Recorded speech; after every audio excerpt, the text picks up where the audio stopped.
जास्त माणसं ना किराणा दुकान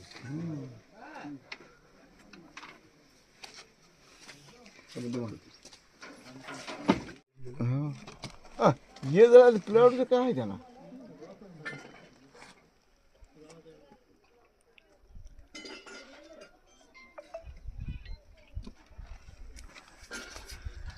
कागदपत्र काही राहिले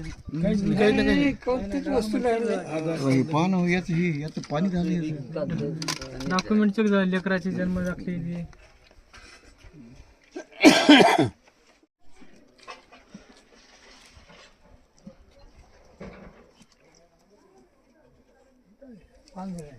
मधले चांगले चांगले भारीचे कपडे बॅगामध्ये बॅगा काही कागदपत्र काही ते सगळं हे जास्त जळा याच्यात थोडस काही पण याच्यात जास्त जळा याच्यात कमी झालं. नरवाडी माझं नाव. मी थोरात राहत असताना माझ्या घराजवळ एक खंबा आहे लाईनचा. तिथं शॉर्ट सर्किट झाल्यामुळं कुठून विस्तू पडला की पत्ता नाही. सकाळी 7:30 वाजता आणि घर जळून खाक झालं. जवळजवळ 4-5 लाख रुपयाचं नुकसान झाले साहेब. आपलं सोनं नाणं कपडे लत्ते धान्य परत किराणा दुकानचा माल होता. आमचा मुलगा किराणा दुकान चालवते त्याचाही परत माल होता आणि अशी भयानक नुकसान झाली. आता आम्ही रस्त्यावर आलो. काही पंचनामा आतापर्यंत शासनानं दखल घ्यावं, आमची थोडंसं लक्ष करावं आणि त्वरित आम्हाला मदत करायचा प्रयत्न करावा किंवा मदत केलीच पाहिजे शासनाला, असं एक आपलं मन आहे. असं जर झालं ओके.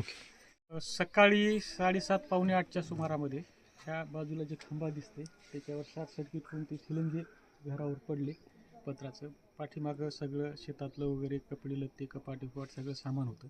अचानक पेट धरला.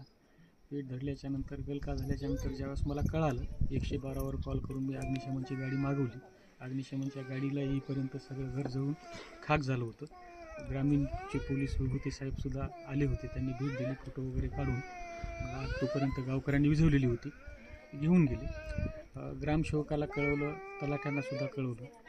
ग्रामसेवक येऊन गेले. BDO साहेब थोड्या वेळानं येतील असं त्यांनी सांगितलं. आणि तलाठी साहेब आहेत ते निवडणुकीचा प्रोग्राम चालू आहे, मशीनचं सेटिंग वगैरे काहीतरी चालू नगरपालिकेच्या, तर तिथं सगळ्यांना ड्युट्या लागलेल्या आहेत. त्याच्यामुळे त्यांनी सांगितलं की आम्ही उद्या पंचनामा करतो म्हणून. एकंदरीत किती नुकसान असेल यांची? नुकसान यांचं जवळपास 5-7 लाखाच्या घरात झालं असेल. कारण एक सगळं इथं त्यांचं इथं शेतीतलं सगळं माल होतं. याला जबाबदार कोण असणार आहे? याला जबाबदार ही आपली लाईटची दुर्व्यवस्था.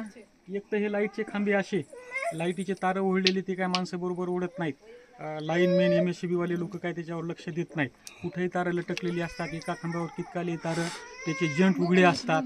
आणि बघ एखाद्या दिवस अशी घटना घडली तर गोरगरीब शेतकऱ्याचं नुकसान होतं. काय सांगाल? रुपयाचं अन्नधान्य जळालं, कपडे लत्ते जळाले, दागदागिने, कागदपत्र घरामध्ये काही शिल्लक राहिले नाही. घर तुम्ही परिस्थिती पाहता, 1 लाख सुद्धा शिल्लक राहिले नाही. पत्र सुद्धा जळाले. किराणा दुकानचं त्यांचं सामान आणलेलं होतं थोडं. किराणा दुकानचं सामान सुद्धा त्याच्यामध्ये सगळं जळून खाक झालेलं आहे. आणि MSCBला कॉल केला होता, लाईनमनला केला, इंजिनियरला कळवलं. त्यांनी सांगितलं बाबा मीटर वगैरे काही आहे का. मीटर यांचं अधिकृत होतं, काही कारणामुळे त्यांनी काढून नेलेलं होतं. तर यांच्या घरात तर काही लाईट चालू नव्हती. सगळं जे कारस्थान झाले ते वर खांबा दिसते, त्या खांब्यावरून थिलंगे उडाले आणि त्याच्यामधून सगळे झाले. याला जबाबदार MSCBचा गलथान कारभार आहे. आणि ती जी अव्यवस्था आहे त्या अवस्थेमुळे हे सगळं नुकसान त्यांना सहन करावं लागलं. संपूर्ण घर उघड्यावर आले, लेकरबाळ उघड्यावर आले. घरात खायला अन्न नाही, अंगावर घालायला कपडे लत्ते नाहीत, एकही वस्तू अशी शाबीत राहिली नाही घरातली. एवढं सगळं जळून खाक झालं. कागदपत्र डॉक्युमेंट काय मागणी असणार? मागणी एवढीच आहे की त्यांचं जेवढं काही नुकसान झालंय तेवढं सगळं नुकसान MSCBनं आणि सरकारनं भरून द्यावं. सरकार कल्याणकारी सरकार म्हणतात, लवकरात लवकर पंचनामे करा आणि लवकरात लवकर पंचनामे करून जेवढं नुकसान झाले तेवढं हे करावून त्या घराला पोटा पाण्याला लाव. उद्या लेकरा बाळाचा प्रश्न हे सगळ्याच आहे. लेकरं लढायला बघितलं तुम्ही आता. त्याच्यामुळं सगळं लवकरात लवकर शासनानं काय ते मदत करा. मोनिका शिवचंद्र मुळी नरवाडे, आमचं गाव थोरावा. सर, आमची लाईट शॉर्ट सर्किट झाल्यामुळे आमच्या घरावर आग लागली.